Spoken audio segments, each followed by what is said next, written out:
the only difficult chapter remaining in the course will be covered in the next 3 classes, आज, कल और Saturday की online class, ठीक है।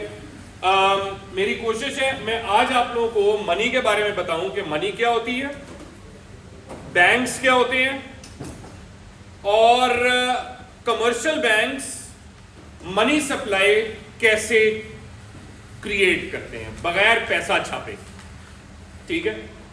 ये 3 चीजें कम से कम मेरी कोशिश है मैं आज आप लोगों को करवा दूंगा, और लोनेबल फंड्स थ्योरी भी मेरी कोशिश है आपको अगले 40-45 मिनट में करवा दूंगा इंशाल्लाह, ठीक है। क्या होता है जी, सबसे पहले मनी क्या है? Money is anything that is accepted as a medium of exchange. कोई भी चीज मीडियम ऑफ एक्सचेंज के तौर पे इस्तेमाल होगी वो मनी, ठीक है। अच्छा, लिक्विडिटी क्या होती है? लिक्विडिटी होती है कितनी आसानी से एक चीज कैश में कन्वर्ट हो सकती है। तो जैसे कैश है, cash is the most liquid asset, ठीक है। Similarly debit cards and bank accounts, current accounts are very very liquid, ठीक है, क्योंकि आप फॉरेन कैश उससे निकाल सकते हो। स्टॉक्स आर ऑल्सो लिक्विड, दो थोड़ा से less but they are liquid, 2 दिन बाद आप कैश निकाल सकते हो उसमें से, ठीक है।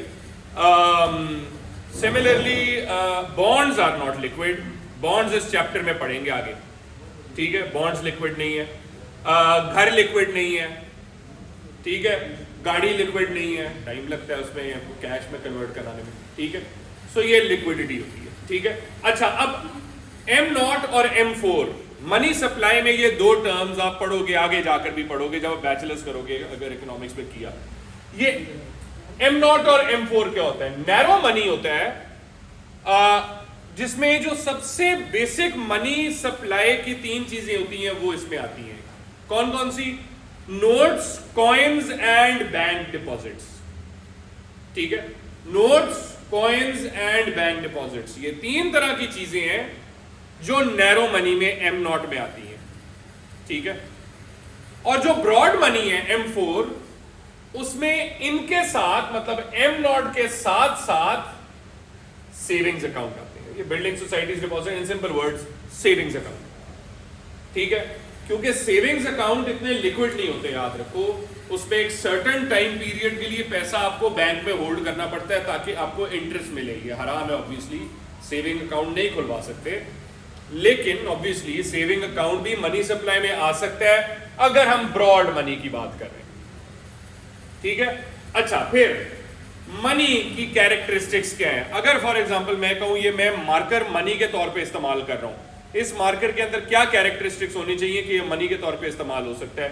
Number 1, scarcity, it should be scarce, क्योंकि अगर स्केर्स नहीं होगा ना तो पैसे की वैल्यू खत्म हो जाएगी। हाइपर इन्फ्लेशन में यही होता है, ठीक है। इतना पैसा छाप देते हैं आप कि इतना ज्यादा लोगों के पास पैसा हो जाता है कि वो बस वो एक चीज पे लाखों रुपए, करोड़ों रुपए स्पेंड करने के लिए तैयार होते हैं क्योंकि उनके पास होता है, ठीक है, जिसकी वजह से जो मनी की वैल्यू है वो खत्म हो जाती है। तो अगर किसी चीज को मनी के तौर पे कंसीडर करना है, it should be scarce. Number 2, it should be acceptable, acceptability होनी चाहिए। मतलब क्या मतलब? कि सेंट्रल बैंक ने इस चीज को मनी के तौर पे इशू किया और उसको लीगल टेंडर बना दिया, ठीक है।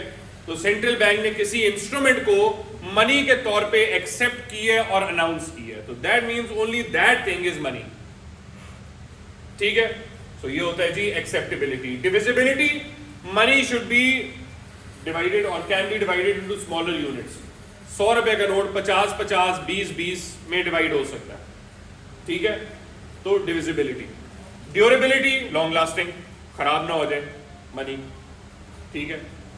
और पोर्टेबिलिटी, इजी टू कैरी, तो आप अपने वॉलेट के अंदर हजारों लाखों रुपए लेकर फिर सकते हैं due to debit cards and cash whatever, ठीक है। सो ये हो गई जी आपकी characteristics of money. Now what are the functions of money? अगर कोई चीज मनी के तौर पे इस्तेमाल हो रही है तो वो क्या क्या फंक्शंस पूरे करेगी? नंबर 1, इट शुड मतलब the first function is medium of exchange, कि money can be used to buy and sell goods and services, ठीक है। तो इसका मतलब है कोई भी चीज मनी के तौर पे इस्तेमाल हो रही है उससे गुड्स एंड सर्विसेज खरीदे जाएंगे, खरीदो फरोख्त होगी, राइट, ट्रेड होगी। Number 2, unit of account, money can be used to determine the value of each good, हर गुड की वैल्यू, ठीक है। इस चेयर की वैल्यू क्या है जी? 1000 रुपए, ये मनी से हो रही है ना, ठीक है, फॉर एग्जाम्पल इस पेन की वैल्यू क्या है, 20 रुपए, मनी से आप डिटर्मिन कर रहे हो, ठीक है। Number 3, store of value, money can be save, money saving हो सकती है मनी के अंदर, ठीक है। Number 4, standard of deferred payments, buy now pay later, ठीक है। मनी से क्रेडिट परचेजेस होती है, ठीक है, आज खरीदा बाद में उधारे के तौर पे या क्रेडिट कार्ड पे आपने ले लिया, बाद में पे कर दिया, ठीक है जी, ये मनी है, राइट। अच्छा, फिर मनी में डील कौन से इंस्टीट्यूशंस करते हैं, 2 के बारे में पढ़ेंगे। कमर्शियल बैंक्स, कमर्शियल बैंक्स क्या होते हैं? Commercial banks are banks that offer financial services to its customers. कौन कौन कस्टमर्स होते हैं जी? आम लोग, हाउस होल्ड्स कमर्शियल बैंक्स के कस्टमर्स होते हैं, फर्म्स कमर्शियल बैंक्स की कस्टमर्स होती हैं, और गवर्नमेंट भी कस्टमर्स होती है कमर्शियल बैंक, ठीक है। कि गवर्नमेंट ने अगर कोई लोन लेना है तो कमर्शियल बैंक से भी ले सकते हैं, सेंट्रल बैंक से भी लेते हैं, ठीक है। सो कमर्शियल बैंक्स के फंक्शंस क्या हैं जी? एक फंक्शन, ये अपने पास लोगों का पैसा रखते हैं डिपॉजिट अकाउंट्स के अंदर, ताकि लोगों का पैसा वो सेव्ड और सिक्योर्ड रखें। दूसरा, वो लोगों को लेंडिंग करते हैं, बहुत इंपॉर्टेंट, और इससे प्रॉफिट कमाते हैं। बैंकिंग बिजनेस बहुत प्रॉफिटेबल है, हर बैंक प्रॉफिट में है पाकिस्तान के अंदर, ठीक है, क्योंकि वो बहुत ज़्यादा इंटरेस्ट देकर, बहुत ज़्यादा लोन्स देके बहुत ज़्यादा इंटरेस्ट कमा लेते हैं, ठीक है। क्या है बैंक में काम करना? जिस तरह सादात पूछा था, क्या बैंक में काम करना हलाल है? बिल्कुल भी हलाल नहीं है, ठीक है, बिल्कुल भी हलाल नहीं है। बैंक में काम करना is one of the biggest since in Islam, because that deals with interest. जिस तरह मैं अभी इन बच्चों को बता रहा था, रसूल करीम सल्लल्लाहु अलैहि वसल्लम ने फरमाया है कि सूद को खाने वाला, सूद को देने वाला, सूद को लिखने वाला, सूद को ही गवाही देने वाला, चारों पे अल्लाह की लानत है। जब अल्लाह ताला की लानत होती है ना, इसका मतलब ये मेजर सेंस में आता है। उलमा ये कहते हैं जब लानत का लफ्ज इस्तेमाल हो जाए ना, तो इसका मतलब ये मेजर सिन है, माइनर सिन के लिए लानत का लफ्ज इस्तेमाल नहीं होता, ठीक है। तो इसीलिए beware of working in a bank. Islamic bank allowed है क्योंकि उलमा कहते हैं that's allowed, but conventional banks बिल्कुल अलाउड नहीं है, और उसमें इन्वेस्टमेंट बैंक्स भी आते हैं, क्योंकि इन्वेस्टमेंट बैंक्स भी इंटरेस्ट में डील करते हैं। फाइनेंशियल मार्केट्स मतलब stock exchange,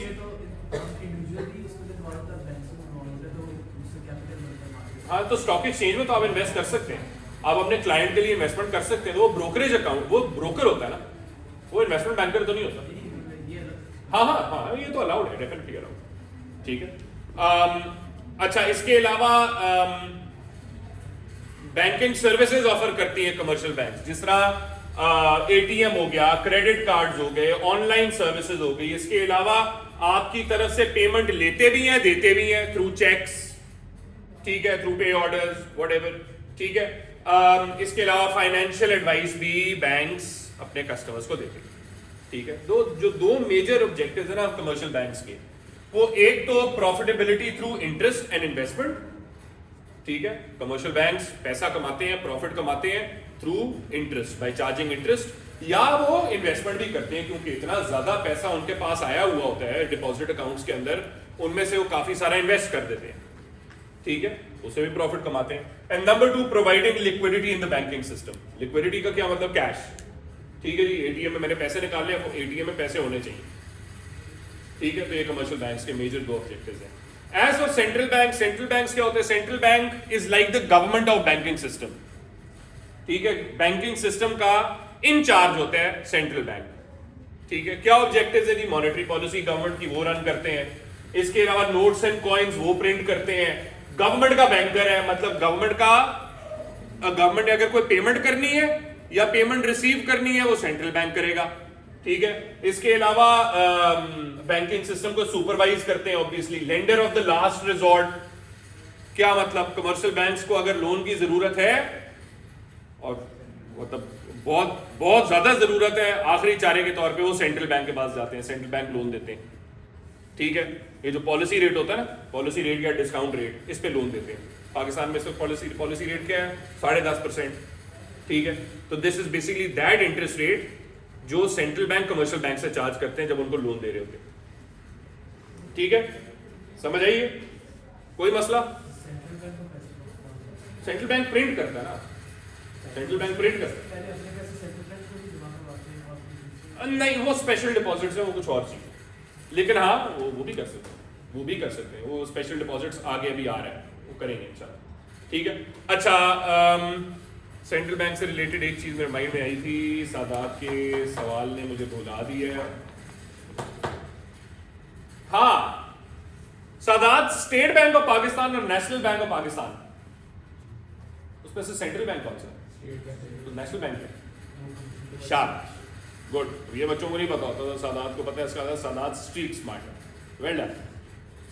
national bank of Pakistan is a government owned public sector enterprise. ठीक है, bank of Punjab is a Punjab government owned enterprise, वो भी पब्लिक है। सेंट्रल बैंक सिर्फ एक होता है या उसकी ब्रांचेस तो होती हैं? नहीं, ऑब्वियसली ब्रांचेस तो होती हैं, लेकिन वो जो हेड है या गवर्नर होता है वो एक ही होता है। ठीक है, आई थिंक इस्लामाबाद में है मेन ऑफिस, कराची में, इस्लामाबाद में। सो ये central bank, state bank of Pakistan आपका सेंट्रल बैंक। ठीक है, ये कुछ रेशोज हैं, आपको इनके बारे में पता होना चाहिए। रिजर्व रेशो क्या होता है? रिजर्व रेशो होता है commercial banks, central bank commercial banks को कहता है तुम्हारे टोटल डिपॉजिट्स में से इतना पैसा तुमने हमेशा अपने पास वॉल्ट में रखना है, किसी को लोन नहीं करना। फॉर एग्जांपल, अगर रिजर्व रेशो है 10%, सारे बैंक्स के लिए सेंट्रल बैंक का 10% है, इसका मतलब 10% वो जो उनके जितने भी डिपॉजिट खोले उन्होंने से 10% उन्होंने अपने पास हमेशा रखना है। ठीक है, वो आगे लैंड नहीं कर सकते, वो आगे इन्वेस्ट नहीं कर सकते। ठीक है, ये क्यों होता है बाय द वे? ये इसलिए होता है ताकि अगर लोगों को पैसा चाहिए अर्जेंटली तो कमर्शियल बैंक्स उनको दे पाए। ठीक है, ये ना हो कि पैसा ही खत्म हो गया उनके पास, राइट। और कैपिटल रेशियो क्या होता है? करंट एसेट्स और करंट लायबिलिटीज। ये तो तुम लोगों ने बिजनेस स्टडीज में पढ़ा है, तो मैं इतना ज्यादा टाइम इस पे नहीं लगाऊंगा। ठीक है जी, अच्छा, अब एक और बड़ी इंपॉर्टेंट चीज करने लगे, कमर्शियल बैंक्स मनी सप्लाई कैसे क्रिएट कर सकते हैं? How can commercial banks create money supply?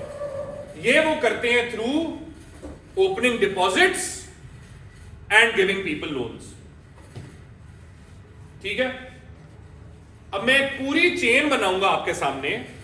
इस चेन के अंदर मैं आपको यह दिखाऊंगा कि कमर्शियल बैंक्स मनी सप्लाई कैसे क्रिएट कर सकते हैं। इस चेन को बताने से पहले you should know what the liquidity ratio is.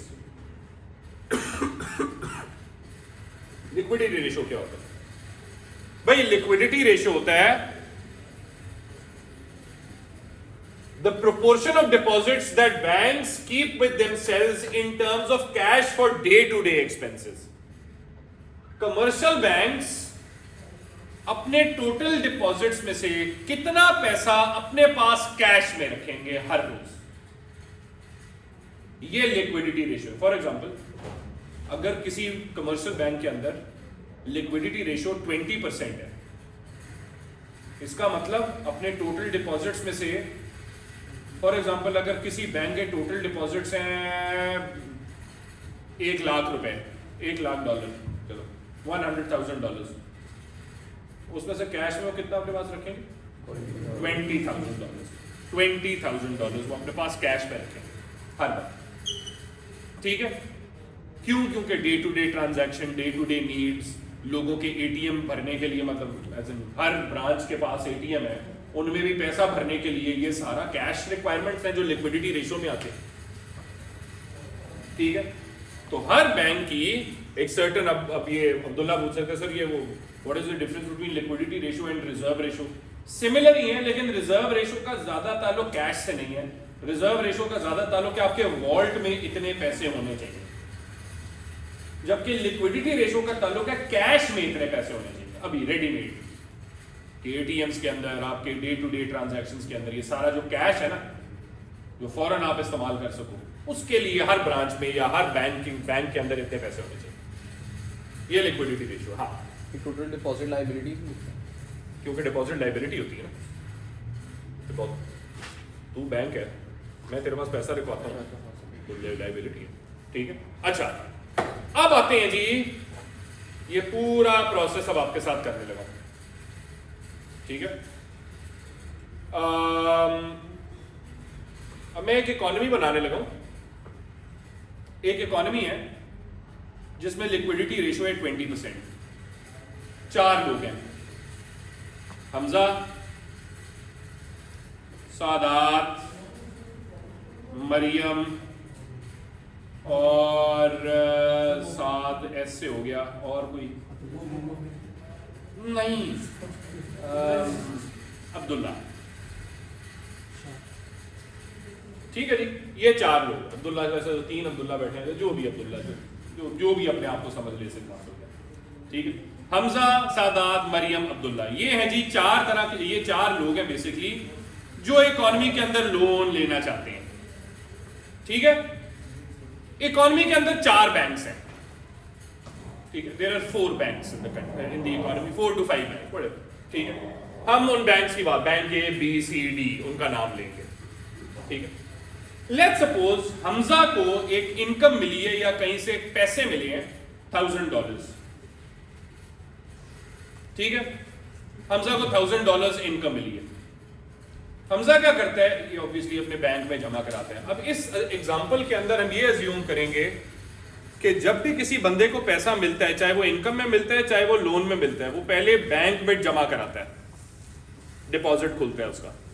ये एग्जांपल है। ठीक है, सो इस एग्जांपल के अंदर ये अजम्पशन बहुत जरूरी है।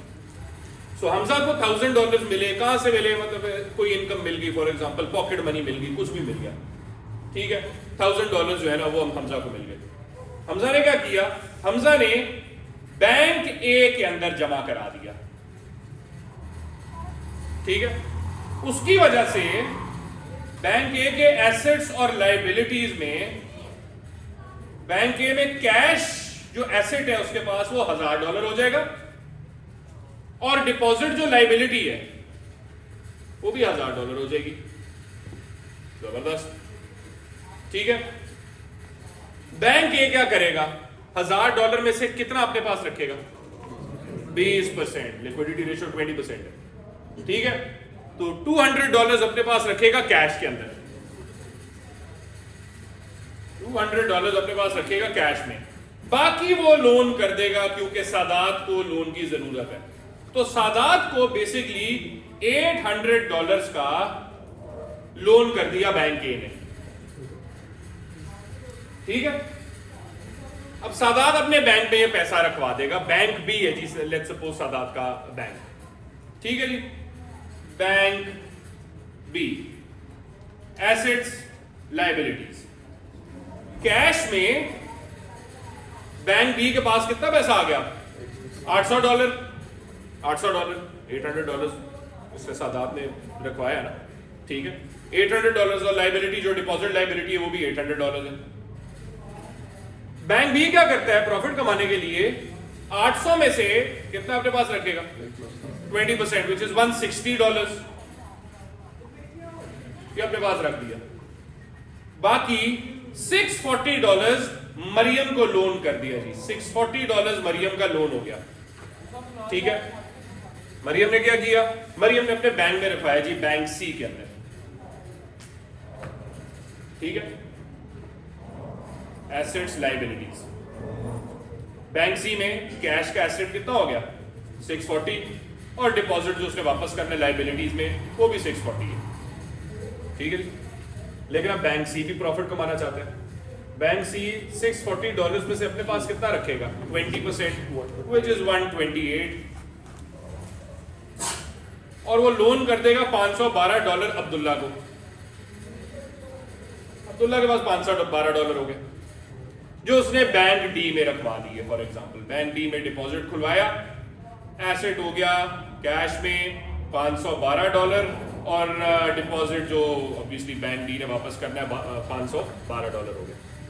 ठीक है, लेट्स सपोज कोई और बंदा जाता है, इब्राहिम जाता है for example, Ibrahim bank D के पास जाता है कि जी मुझे लोन चाहिए, तो बैंक डी अपने पास कितना रखेगा, 100, मतलब 512 का 20% आवर और 2 समथिंग है, तो 100 कह दो, चलो 100 अपने पास रख लेगा, और $410 वो इब्राहिम को लोन कर देगा। इब्राहिम के पास $410 हो गया। अब यहाँ पे हम रोकते हैं इसको, पूरी चेन को। अब आप देख रहे हो यहाँ पे इस $1000 से मामला खत्म नहीं हुआ, इस $1000 से और डिपॉजिट क्रिएट होते गए, और हमें पता है कि इवन जो सबसे बेसिक मनी सप्लाई होती है, नैरो मनी, एम नॉट, उसमें भी बैंक डिपॉजिट्स मनी सप्लाई का हिस्सा है। तो कितनी मनी सप्लाई क्रिएट हुई? 1000 plus 800 plus 640 plus 512 plus 410 plus blah blah blah blah blah करते करते जब तक एक्स्ट्रा डिपॉजिट जीरो नहीं हो जाते, ये प्रोसेस चलता रहेगा। तो आप देख रहे हो यहां में मनी सप्लाई क्रिएट हो रही है क्योंकि डिपॉजिट्स क्रिएट हो रहे हैं, डिपॉजिट क्रिएट हो रहा है तो मनी सप्लाई क्रिएट हो रही है। ठीक है, सवाल कितनी? इसका एक फॉर्मूला है, जिस तरह मैंने मल्टीप्लायर इफेक्ट कराया था ना, उसी तरह इसको क्रेडिट मल्टीप्लायर कहते हैं। क्रेडिट मल्टीप्लायर क्या है? 1 over लिक्विडिटी रेशियो। लेकिन लिक्विडिटी रेशियो परसेंट में नहीं लिखेंगे, पॉइंट्स में लिखेंगे। 20% का पॉइंट कितना होगा? 0.2। 1 over 0.2 into initial deposit $1000। Total money supply कितनी होगी? $5000। ठीक है, बैंकिंग सिस्टम की वजह से, कमर्शियल बैंकिंग सिस्टम की वजह से टोटल मनी सप्लाई क्रिएट हुई है $5000। वो सिर्फ $1000 की वजह से जो टोटल मनी सप्लाई क्रिएट हुई है $5000 है। तो मुझे बताओ, चलो मनी सप्लाई तो $5000 क्रिएट होगी जो कमर्शियल बैंक्स ने क्रिएट की है, इवन तो पैसा ₹1 भी नहीं छपा, लेकिन फिर भी $5000 की मनी सप्लाई क्रिएट हुई है। एक और चीज, टोटल क्रेडिट कितना क्रिएट हुआ?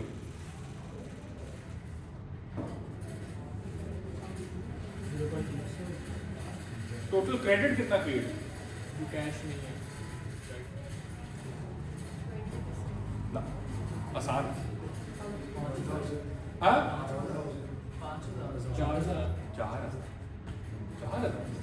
5000 टोटल डिपॉजिट्स हैं जो क्रिएट हुए हैं। किसकी वजह से हुए हैं? $1000 जो हमजा को मिले थे, वो तो लोन नहीं था ना। ठीक है, तो $1000 से $5000 क्यों क्रिएट हुए? क्योंकि लोन कितना क्रिएट हुआ है? $4000। समझ आइए तादाद? पक्की बात? अब्दुल्ला, हाँ, क्योंकि मेरा बच्चा देख ना, $1000 हमजा ने बैंक में जमा कराया, तो ये तो उसका लोन नहीं था, ये तो किसी से उसने लोन लिया तो उसकी इनकम थी। लेकिन अब 1000 की वजह से $800 का लोन हुआ, ये मिला है सादात को, उसकी वजह से 800 प्लस $640 हुआ है लोन मरियम का, प्लस $512 हुआ है अब्दुल्ला का, प्लस $410 हुआ है इब्राहिम का, और ऐड करते जाओ ना, ये उस वक्त तक होता जाएगा जब तक एक्स्ट्रा पैसा जीरो नहीं हो जाता। इसलिए मैंने डॉटेड लाइंस बनाई थी कि जी अब ये चलता रहेगा जब तक एक्स्ट्रा पैसा जीरो नहीं होगा। तो दैट मीन्स ये 4000। ठीक है, क्योंकि टोटल डिपॉजिट्स 5000 है, $1000 जो है वो ऑब्वियसली आपका पहला हमजा की स्पेंडिंग थी, डिपॉजिट्स थे, तो 4000 आपका है। लास्ट बैंक में फिर पैसा ही नहीं जाएगा ना, तो वो लास्ट बैंक इज दैट समझो that last bank is that bank जहां पे कुछ ना कुछ फाइनल पैसा गया है, उसके बाद किसी को कोई पैसा नहीं जाएगा। सर कमर्शियल बैंक एक दूसरे से लोन लेते हैं? बिल्कुल लेते हैं, बिल्कुल। सो ये समझ आ गई? हाँ, लोन की वैल्यू डिक्रीज होती जाएगी, तो लाइक कोई फॉर एग्जांपल एंड के ऊपर ₹1 लोन होगा, $1, तो $1 लोन कोई, हाँ, $1 लोन क्यों कोई लेगा? $0.5 बात तुम्हारी ठीक है, that's right, $1 क्यों लेगा loan? This is just probably है, मतलब एजम्पशन ही है कि जी होता रहेगा जब तक एक्स जो फाइनल डॉलर है वो जीरो ना हो जाए, क्योंकि 0.00 समथिंग भी डॉलर होंगे ना, तो why would someone take loan equal to that?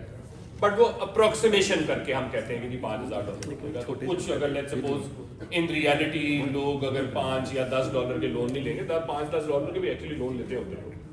ठीक है, जिस तरह अब इजी पैसा पे लोन नहीं लेते लोग। अब आप क्योंकि माशाल्लाह आप अमीर हैं तो आपको पता नहीं है, लेकिन बेचारे गरीब लोग लेते हो। ठीक है, सिमिलरली आपने अब ठीक है टेलीनॉर या जैज या Mobilink, they are not Jazz Mobilink same है, लेकिन they are not banks, but वो लोगों को लोन देते हैं कुछ 100 रुपए के, तो कुछ 100 रुपए के $1 ये $1 भी नहीं है, ठीक है। सो ये बेसिकली जो है ना, this is your entire commercial banks का जो जिस तरीके से वो मनी सप्लाई क्रिएट करते हैं, ये पूरी उसकी चेन है। हाँ सर, जो मनी क्रिएट होता है, मनी प्रोड्यूस, तो सर वो इकोनॉमी में किस तरह होता है? कोई बंदा, जब भी कोई बंदा पैसे निकालना चाहे, इकोनॉमी में ही आ रहा है ना पैसे बेसिकली। जब प्रोड्यूस हुए बने, तो फिर how is it coming? Obviously वो फिर सेंट्रल बैंक प्रिंट करेगा, सेंट्रल बैंक प्रिंट करेगा, और फिर अच्छा तुम ये कह सकते हो सेंट्रल बैंक प्रिंट करे तो कैसे देगा, वो भी करेगा। ये determinants of money supply. Money supply, क्योंकि this is actually very very good question कि जी लोग पूछते हैं, बच्चे पूछते हैं कि सर सेंट्रल बैंक ठीक है पैसे छापता तो है, पर पैसे छाप के लोगों को देता कैसे, मुफ्त में पैसे देगा? ऐसा नहीं होता, वो तरीके, तो वो सारा करेंगे इंशाल्लाह, ठीक है। नाउ इस पूरी साइकिल में अगर कोई विड्रॉल मांग ले और बैंक के पास पैसे ना हो तो वो फंसे। लोन्स, कमर्शियल बैंक से एक दूसरे से लोन लेते हैं, या अगर कोई चारा ना बचे तो सेंट्रल बैंक से लोन लेते और जब कमर्शियल बैंक आपस में लोन लेते हैं तो उसका rate of interest state bank को हैं ना। ये वही मैंने कहा ना, अब इस पे आ रहे हैं, ठीक है। अब जो अगली चीज है, जो second part of this chapter है, which is the most important part of this chapter, Momin का सवाल है? हाँ हाँ बता। अच्छा कोई सवाल नहीं? जा यार बाथरूम चला जा यार, खत्म हो गया काम। अच्छा ठीक है बेहतरीन। अच्छा अब आते हैं इंटरेस्ट रेट डिटर्मिनेशन पे। अब हमने इस चैप्टर के अंदर जो मेन चीज करनी है दैट इज के बैंकिंग सिस्टम का इंटरेस्ट रेट कैसे डिटर्मिन होता है। अभी साथ ने ये सवाल पूछे, ये सर वो जो कमर्शियल बैंक्स जो जिस इंटरेस्ट रेट पे एक दूसरे को लोन देते हैं वो इंटरेस्ट रेट क्या है? अब्दुल्ला है? पढ़ाना किस बात का? क्या इंटरेस्ट रेट? नहीं बिल्कुल नहीं, क्योंकि आपको पता होना चाहिए इंटरेस्ट रेट क्या है, ठीक है। यू शुड नो कि इंटरेस्ट रेट्स या इंटरेस्ट या सूद क्या है। वो प्रैक्टिस कर उसकी वजह से आपको नहीं करना चाहिए, ठीक है। बट हाँ पढ़ाना या पढ़ना बिल्कुल नहीं, ठीक है। अच्छा so as I said, interest rate जो डिटरमिन करना है इक्विलिब्रियम इंटरेस्ट रेट। ये पहले तो ये तुम्हें पता होना चाहिए इक्विलिब्रियम इंटरेस्ट रेट क्या है।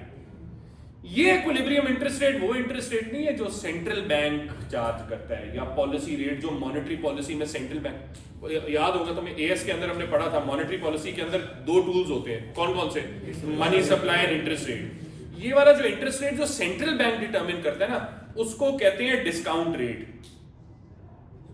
ये मनी सप्लाई डिटरमिन करने के लिए इस्तेमाल होगा, ये आगे आएगा। ऑब्वियसली या लोकल पॉपुलेशन या कोई बाहर का बंदा अगर पाकिस्तान में इन्वेस्ट, ये जो इंटरेस्ट रेट है ना बेटा, जो पॉलिसी रेट होता है, ये सेंट्रल बैंक जो लोकल कमर्शियल बैंक है ना उनके लिए करता है कि अगर कमर्शियल बैंक ने सेंट्रल बैंक से लोन लेना है तो किस इंटरेस्ट रेट पे लेंगे? 10.5%, जो पाकिस्तान का इस वक्त पॉलिसी रेट है, ये डिस्काउंट रेट होता है। This interest rate is different from the interest rate जो अभी हमने डिटरमिन करना है, इक्विलिब्रियम इंटरेस्ट रेट। ये फर्क है।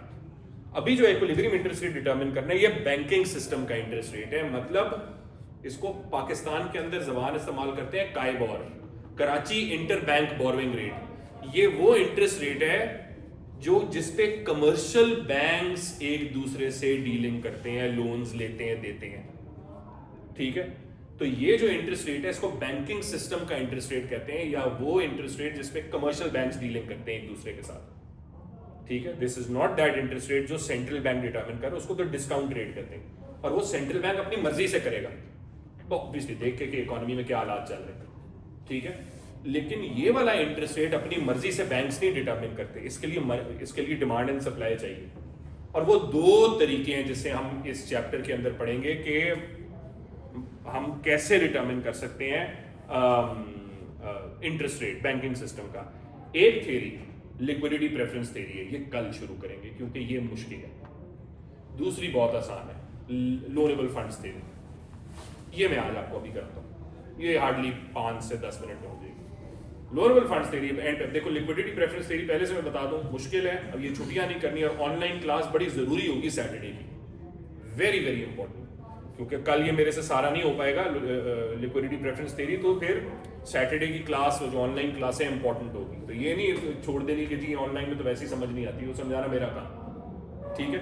लेकिन आप देख रहे हो अब यहाँ से शुरू हो रही है लिक्विडिटी प्रेफरेंस थ्योरी, 1 2 3 4 5 6 7 8 9 ये लिक्विडिटी ट्रैप पे खत्म हो रही है। This is a pretty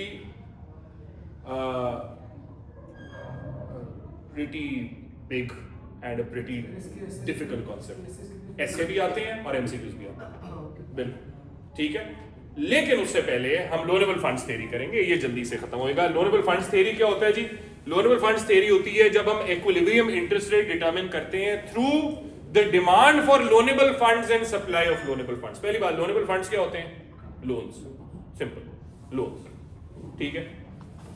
supply of loanable funds क्या होती है? सप्लाई ऑफ लोनेबल फंड्स होती है जो कमर्शियल बैंक्स के पास लोन के लिए पैसे होते हैं, वो क्या डिटरमिन करती है? वो डिटरमिन करती है जो लोग सेविंग कर रहे हैं। सेविंग कहाँ होती है? बैंक्स में होती है ना, ठीक है। तो बैंक्स में जो लोग सेविंग कर रहे हैं वही डिटरमिन करेगा कि लोनेबल फंड्स की सप्लाई क्या है। और ऑब्वियसली लोग बैंक्स में सेविंग कब करेंगे ज्यादा? जब इंटरेस्ट रेट ज्यादा होगा। इसीलिए सप्लाई ऑफ लोनेबल फंड्स का इंटरेस्ट रेट के साथ क्या ताल्लुक है? पॉजिटिव, अपवर्ड स्लोपिंग कर्व होगी ये, ठीक है। Similarly demand for loanable funds का ताल्लुक है बोरोइंग से, लोगों की विलिंगनेस टू बोरो क्या है। और याद रखो सबसे बड़ा सोर्स ऑफ बोरोइंग होता है इन्वेस्टमेंट। ये हमने केन्जियन इकोनॉमिक्स के अंदर पढ़ा है, ठीक है। याद है ना तुम लोगों को, जब मैंने तुम लोगों को सर्कुलर फ्लो ऑफ इनकम कराया था, हाउस होल्ड से फर्म्स, पैसा फिरता रहता है एक दूसरे के, ये पैसा बेसिकली फिरता जा रहा है। लेकिन इसके अंदर क्या होते हैं? Injections and withdrawals.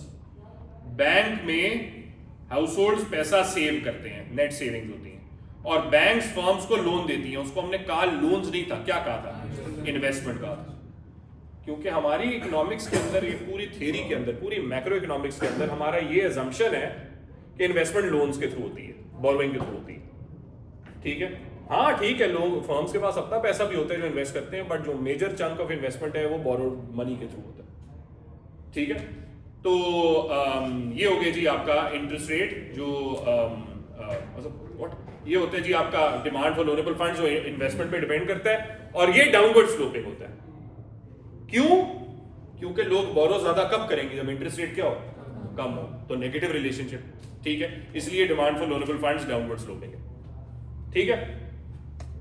अब इन दोनों को जब मिलाएं, demand and supply of loanable funds, real R का मतलब real interest rate. Real interest rate क्या होता है? Nominal interest rate minus inflation, inflation adjusted, ठीक है। तो रियल इंटरेस्ट रेट आपका निकल आया ये, ठीक है। अब रियल इंटरेस्ट रेट में चेंजेस कब होंगी? जब डिमांड या supply of loanable funds change होगी। लेट्स सपोज डिमांड बढ़ती है लोनेबल फंड्स की, इंटरेस्ट रेट क्या होगा? बढ़ जाएगा, क्योंकि शॉर्टेजेस हो जाएंगी लोन्स की। और जब डिमांड कम होगा लोनेबल फंड्स की, तो इंटरेस्ट रेट कम होगा। सवाल डिमांड, मतलब डिमांड के फैक्टर्स क्या हैं जो डिमांड को शिफ्ट करते हैं लोनेबल फंड्स की? Number 1, increase in business optimism about the future. लोग अगर फ्यूचर के बारे में ऑप्टिमिस्टिक हैं तो इन्वेस्टमेंट क्या करेंगे? ज्यादा, स्टॉक मार्केट में पैसा ज्यादा लगाएंगे, बिजनेस भी खोलना चाहेंगे, उसके लिए लोन्स चाहेंगे, डिमांड बढ़ जाएगी। दूसरा, government borrowing to finance investment या फाइनेंस बेसिकली बजट डेफिसिट, ठीक है। अगर गवर्नमेंट का बजट डेफिसिट है तो वो लोन्स क्या करेंगे? ज्यादा, ठीक है, बोरोइंग ज्यादा करेंगे, डिमांड बढ़ गई, ठीक है। Number 3, increase in demand for local currency in the foreign exchange market. अगर लोकल करेंसी की डिमांड फॉरेन एक्सचेंज मार्केट में बढ़ती है तो लोग आपके रुपए को बोरो करके मतलब करेंगे ना, बेसिकली फॉर एग्जांपल एक्सपोर्ट बढ़ रहे हैं आपके, ठीक है। तो लोग इसका मतलब एक्सपोर्ट अगर बढ़ रहे हैं, बायर की फर्म्स या बायर के एंटरप्रेन्योर्स आपके प्रोडक्ट खरीदना चाह रहे हैं, तो रुपए में बोरो करेंगे ना, डॉलर में तो बोरो नहीं करेंगे, ठीक है। तो तब भी डिमांड फॉर आपकी लोनेबल फंड बढ़ेगी। हाँ, लार्ज परचेजेस बढ़ जाए अगर, ठीक है, लोग कंज्यूमर्स गाड़ी ज्यादा खरीदना चाहते हैं, घर ज्यादा खरीदना चाहते हैं, तब भी डिमांड फॉर लोनेबल फंड बढ़ेगी, जिससे इंटरेस्ट रेट बढ़ जाएगा। What about supply of loanable funds? Supply of loanable funds बढ़ते हैं, इंटरेस्ट रेट गिर जाएगा, सरप्लस हो जाएगा, और सप्लाई अगर कम होगी इंटरेस्ट रेट बढ़ जाएगा, शॉर्टेज हो जाएगी, इजी, ठीक है। व्हाट आर द फैक्टर्स जो सप्लाई ऑफ लोनेबल फंड्स को अफेक्ट करते हैं? नंबर 1, सेविंग्स रेट अगर आपके मुल्क में बढ़ जाए। सेविंग्स रेट का क्या मतलब है? अगर आपके मुल्क में लोग ज्यादा सेविंग करना चाहते हैं, अगर आपके मुल्क में लोग ज्यादा सेविंग करना चाहते हैं तो बैंक्स के पास पैसा क्या होगा? ज्यादा, लोन देने के लिए ज्यादा पैसा हो जाएगा। ठीक है, पाकिस्तान में सेविंग्स रेट क्या है? बहुत थोड़ा। ठीक है, पाकिस्तानी खर्च ज्यादा करते हैं, सादात उनमें से नहीं है माशाल्लाह। कंजूस आदमी हो क्या? नहीं, सादात तुम कंजूस हो या है? रोज खिला? अच्छा, आज तक नहीं खिलाया? अच्छा, वो उसकी शक्ल। मोमिन तू तुझे खिलाता है खाना? कभी कभी या हर रोज? हर रोज तो नहीं, चलो कभी कभी, ठीक है, ठीक, अच्छी बात। क्वेश्चन था, हमने एएस के नोट्स में आपने सेंटेंस लिखा था when there is high inflation creditors are worse off because nominal interest rate increases. इसका मतलब नॉट ना decreases, sorry, real interest rate. जी, आपने पहले नॉमिनल लिखा था, फिर फॉर्मूला लिखा था, जो अब आज आप बना रहे हैं, तब आपने कहा था ए टू में करें। नहीं, ना ना ना, मैंने नॉमिनल नहीं लिखा, मैंने रियल लिखा। रियल इंटरेस्ट रेट इधर देख, is nominal interest rate minus inflation. अगर इन्फ्लेशन बढ़ती है ना, नॉमिनल इंटरेस्ट रेट तो उतना ही रहेगा, वो तो अग्रीमेंट में जितनी हुई है उतना ही रहेगा। लेकिन जब इन्फ्लेशन बढ़ी है तो ये माइनस वाली चीज बढ़ गई तो रियल इंटरेस्ट रेट गिर गया ना। इसका मतलब वो जो इंटरेस्ट रेट आपको मिल रहा है उसकी परचेसिंग पावर कम होगी। ठीक है, तो इसलिए जो क्रेडिटर है, जो लेंडर है, वो वर्स ऑफ। ठीक है, सो अच्छा, यहाँ पे मैंने लिखा हुआ expectations of future economic contraction. Recession अगर हो रही है आपके मुल्क में आगे जाकर, आपको लग रहा है, तो आप क्या करोगे आज? सेविंग या स्पेंडिंग? सेविंग। बुरे वक्त के लिए, बुरे वक्त के लिए आप सेविंग कर। मैं सेविंग का मतलब पैसा बैंक में रखवाओगे, अपने पास होल्ड करोगे। ठीक है, और जब बैंक में रखवाओगे, बैंक में रखवाने का, बाय द वे, जो मैं कह रहा हूँ ना, बैंक में रखवाने का जो पॉइंट मैं बता रहा हूँ, this is the same as people keeping money with themselves. Because ये जो बैंक में पैसा रखवा रहे हैं, इसका मतलब है करंट अकाउंट में पैसा रखवा रहे हैं। करंट अकाउंट का मतलब है पैसा बेसिकली आपके अपने पास ही है। ठीक, ऑब्वियसली बैंकिंग सिस्टम में जा रहा है, बट वो आप कभी भी निकाल सकते हो। ठीक है, सेविंग्स अकाउंट में आपको पैसा ऑब्वियसली निकालने का मसला है, लेकिन करंट अकाउंट, ये व्हाई डू आई से दिस, क्योंकि लिक्विडिटी प्रेफरेंस थ्योरी में ये आएगा, जो अभी मैंने बताया ना तुम लोगों को, कि बुरे वक्त के लिए लोग पैसा होल्ड करते हैं अपने लिए। ठीक है, वो होल्ड कहाँ कर रहे हैं? या तो अपने जेबों में या करंट अकाउंट के अंदर। ठीक है, हाँ सर, अगर इकोनॉमिक कॉन्ट्रैक्शन की इम्प्लीकेशन ये भी तो हो सकती है कि करेंसी की वैल्यू डिग्रेड होने लगी है, तो लोग एसेट्स में पैसे नहीं डालते। नहीं, एक्चुअली इकोनॉमिक कॉन्ट्रैक्शन का ये मतलब नहीं है करेंसी की वैल्यू कम होने लगी है, क्योंकि इकोनॉमिक कॉन्ट्रैक्शन के अंदर more often than not deflation होती है। तो डिफ्लेशन में मनी की वैल्यू क्या होती है? ज्यादा गुड्स सस्ते हो रहे हैं ना। 100 रुपए की चीज पहले एक टेबल खरीद सकती थी, अब 2 टेबल खरीदेंगी, क्योंकि वो सस्ते हो जाएंगे, क्योंकि उनकी डिमांड ही इतनी कम हो रही है। पैसा 100 रुपए, it can buy 1 chair initially, now it can buy 2 chairs. 100 रुपए की वैल्यू क्या हो रही है? ज्यादा। डिफ्लेशन में याद रखो, सुनो, डिफ्लेशन के अंदर पैसे की वैल्यू ज्यादा होती है, इन्फ्लेशन के अंदर पैसे की वैल्यू कम होती है। डिसइंफ्लेशन में पैसे की वैल्यू कम होती है, लेकिन स्लोअर रेट से कम होती है। एएस के लिए यार तुम्हें आना चाहिए, पैसे की वैल्यू कम होती है लेकिन एट ए स्लोअर रेट, डिसइंफ्लेशन। ठीक है, कि जी 10% था, फिर 5% हो गया, फिर 3% हो गया। ठीक है, तो इन्फ्लेशन गिर रही है लेकिन महंगाई अभी भी हो रही है। ठीक है, समझ आई? क्लियर हो गया? अच्छा, एक आखिरी चीज मैं आपको, ये तो लोनेबल फंड्स हो गया। आई वांट टू, ये बंद कर दे, आई वांट टू शेयर